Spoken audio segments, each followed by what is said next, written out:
I'm Nora, and I am writing for so many of the people in the community that are in need from hemophilia, in need from the pandemic, everything that's going on in our world right now. Hemophilia Federation of America has a wonderful program called Helping Hands, and I am here trying to raise money for Helping Hands, which really does a great job helping the community.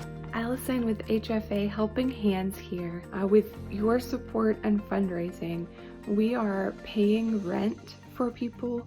We are keeping electricity from getting shut off.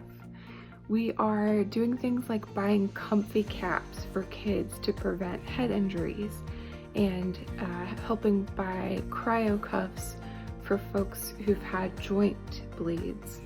And we're helping people with inhibitors get to medical appointments. We are so thankful for you, and so is the entire HFA community and all the families that you're serving.